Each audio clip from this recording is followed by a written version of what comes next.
merge back onto North 17, which that's what this is, but we kind of merge off this road. It's just a little split in the road. Part of it goes left, part of it goes right. I guess this is actually junction 706 for some reason. I'm thinking this was 17, but 17 is what we're going to be on. I forget. I ain't too bright. And there's a few cookies missing out of the oven. There's supposed to be a dozen in there. You know, I used and abused a few of those cookies before they got a chance to even get in the oven. That's me. A little shy of a baker's dozen. That's 13, isn't it? Okay, so Yorktown ahead, 9 miles. We're pretty much in the Grafton area. And this is the Heartwood Mills reservoir right over top of that hill. They're working on this reservoir for the second time I've been down here. I watched them put in a new alleyway, build up that hump over there to support the dam, and now they're doing something again. I don't know, making something better, or couldn't afford to do it the first time. Who knows?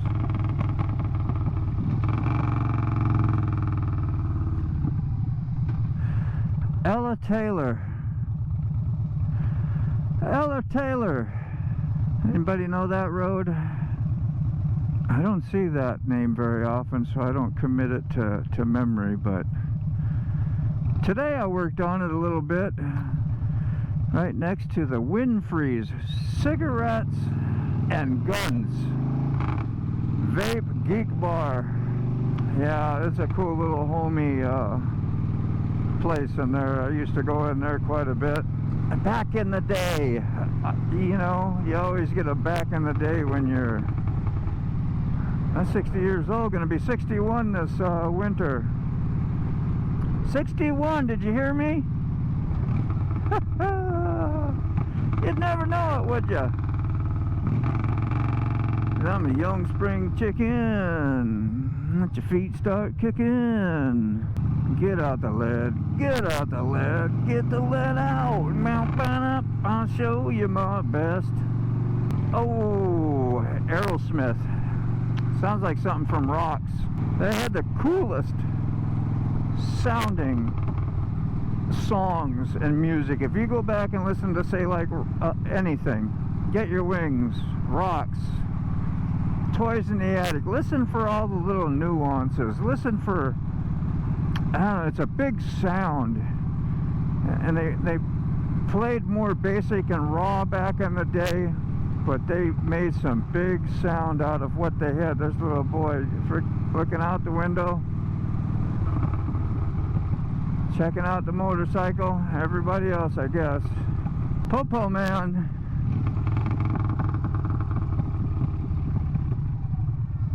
I was just thinking about, like the amount of videos I put out, Wednesday and Sunday, in case you was wondering. Usually I put them out. I used to do them first thing in the morning. And somebody said start following your algorithm, and when most of your viewers are out, put them out then. I don't know why that makes a difference. They're still going to be out no matter what time I put them out. They're not like it's not like a premiere. You know, just a video. I was thinking about Ray Gregory Rides, and he's talking about going down to 2 videos because he does like 3 videos per week, which I like. I like the variety. I like to see Ray 3 times a week. I do. But that's just me. It doesn't mean he should keep doing 3 times a week. Just saying. I don't know how you get time to do that. I can't. I don't know. I do apparently way too much editing and overthinking and making thumbnails, and it really don't do me no good. Doesn't do my channel any, but you know, I enjoy doing those things most part. Sometimes I'm just hurrying trying to slap something together. It probably shows, but I got Photoshop, so I use Photoshop to try to do some tricky things.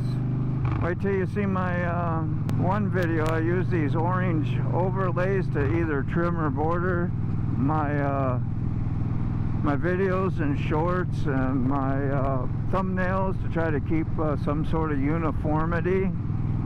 Something that when you see that, you go, bam, I identify. I kind of stole it from Red Ryder.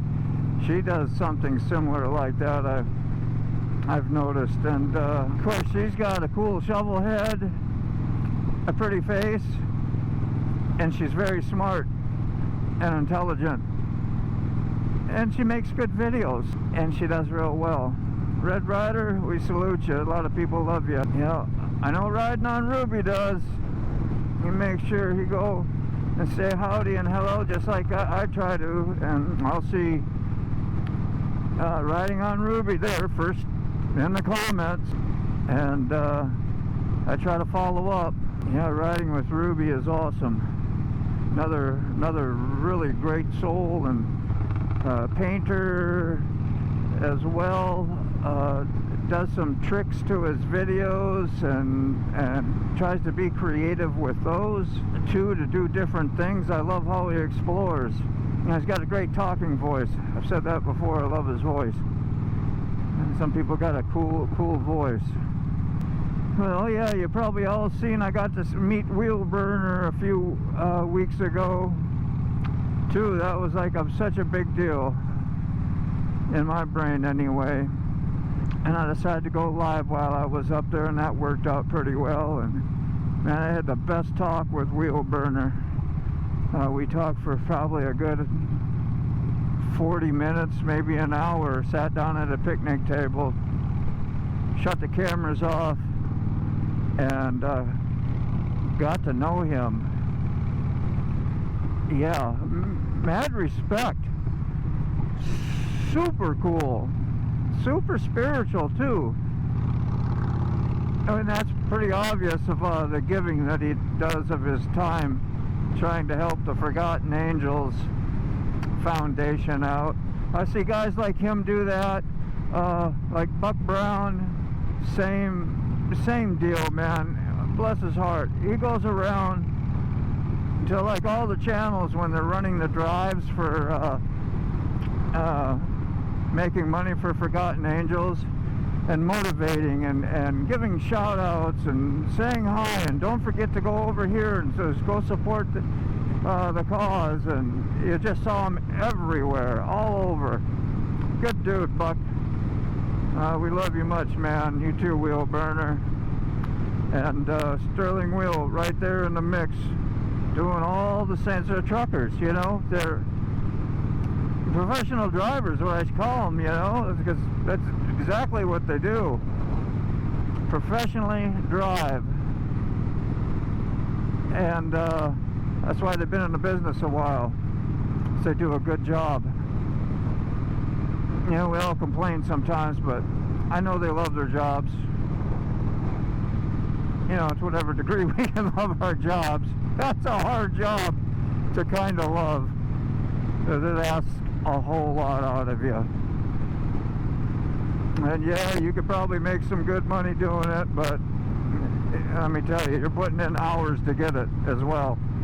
So we're in Yorktown, approaching the colonial Yorktown right up ahead here. We'll be crossing the Coleman Bridge shortly.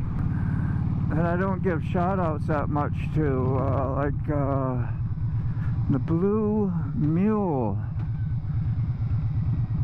I can't remember the first name. It's just like skipped my brain.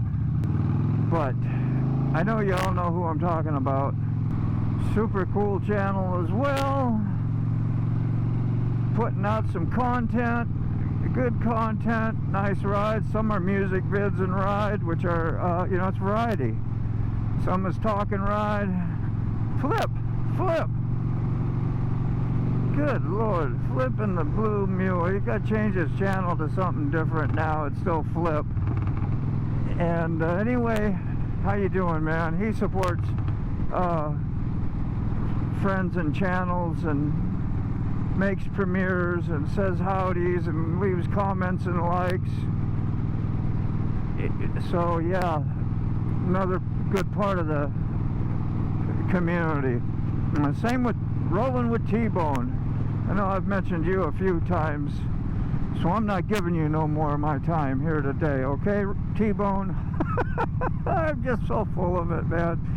Nah, T-Bone, I love you, man. You're a good person, and I know you've been having a little bit of, well, it doesn't matter. I don't need to air any of what I think, because what I think don't matter, but we all have little struggles, and, yeah.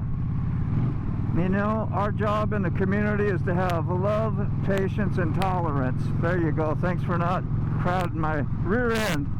Just pass it on by. Don't be a hiney sniffer. There we are, the very top of the Coleman Bridge. Yeah, so T-Bone, thanks for being a part of all our lives out there. He talks on his videos like he's talking to the whole community, and actually has subjects and things he focuses on. He works hard at making a good video. Key fob. Hey, Key fob. My R1 stalker. Key fob has great agendas as well. The bonehead mower video he did was pretty cool. What are we stopping here for? That was nuts.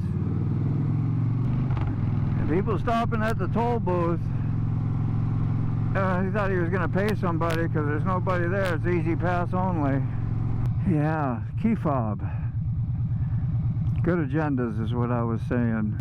And how he approached the guy that was blowing tons of grass out onto the road. Yeah, I chatted about that in a video before this, so I won't go through all that again, but it's, you know, ultimately, my brain just tells me, you're out on those country roads, going by residential areas, farmland, whatever, you see approaches, you know, people out there in the country, they're mowing, they don't care. They live in, that's why they're out in the country. They don't want to be micromanaged of their yard or their whatever. But it was nice that key fob was, you know, he pulled over, ended up talking to the guy politely. I just said I wasn't going to go over this again. But just trying to sum it up, and did a great job for communication and just giving some information. But for y'all out there, yeah, be careful. You gotta put that into your awareness and your riding agenda. Hey, I'm gonna look for mowing and clipping. So if you're gonna get on your R1 and do 140 miles on the back roads, you know, yeah, don't be doing the lean in the grass clippings. Hey, so wow, that was part 2. What'd you think of it? Hope you liked it. Stay tuned for part 3. Won't be long. A few more days. Peace.